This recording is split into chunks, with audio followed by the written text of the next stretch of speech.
देखिए, कबूतर का काम है पैगाम पहुँचाना। उन्होंने जो पैगाम पहुँचाना है हमें बता दें, हम वो पैगाम पहुँचा देंगे जिसके पास पहुँचाना है। ठीक है, कबूतर के ज़रिए न पहुँचाए पैगाम, आजकल बड़े जदीद दौर हैं।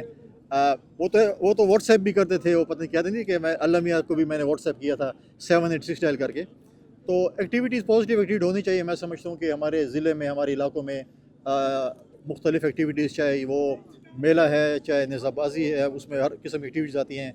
फुटबॉल है, क्रिकेट है, इंशाल्लाह हम बहुत जल्द फुटबॉल का भी एक गवर्नर कप कराने के लिए जा रहे हैं, और चाहे क्रिकेट की एक्टिविटीज़ हैं। अब बड़ा अफसोसनाक अमर ये है कि आप खुद सर्वे कर लें कि 13 साल हुकूमत में यहाँ पर एक भी ऐसा स्टेडियम नहीं है पूरे सूबे में जिसमें हम इंटरनेशनल क्रिकेट खेल सकें। अस्पताल तो लोग कहते हैं अस्पताल बताएं, खेलों के मैदान जिस पे कहते हैं कि हम तो वर्ल्ड कप के नाम पे आए हैं, तो वर्ल्ड कप भी इन्होंने जीता है। एक इंटरनेशनल क्रिकेट, अभी वो अरबाब न्याज स्टेडियम का नाम जो है उन्होंने इमरान खान स्टेडियम कर दिया। अगर नाम तब्दील करने से गधा घोड़ा तो नहीं बन सकता। लिहाजा मसला ये है कि उस स्टेडियम में भी इस वक्त इतने एक पुराना उस टाइम का बना है, वहाँ सिक्योरिटी वाइज भी ऐसी पोजीशन है कि मैं नहीं समझ सकता कि वहाँ पर इंटरनेशनल क्रिकेट हो सकती है। अब इनको चाहिए कि नए सीएम साहब आएँ, मेरा मशवरा होगा कि नए स्टेडियम्स बनाएं। हमारे इस वक्त खैबर ख्वाह में सबसे ज़्यादा यूथ पूरे मुल्क में खैबर ख्वाह में मौजूद है। तो अगर हम उनको खेलों के मैदान नहीं देंगे, एक्टिविटीज़ नहीं देंगे, फिर हम बोलते हैं कि वो गलत कामों में लग जाते हैं।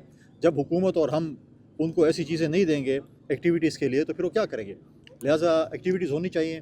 डी खान एक ज़रख़ेज़ ज़मीन है, और यहाँ पर इंशाल्लाह इस किस्म की एक्टिविटीज़, चाहे वो मेले हों, चाहे नेज़ाबाजी के इवेंट्स हों, चाहे फुटबॉल हो, क्रिकेट हो, यहाँ पर स्पोर्ट एक्टिविटीज़ मैं समझता हूँ कि बाकी ज़िलों के लोगों को भी करने चाहिए और आगे आना चाहिए।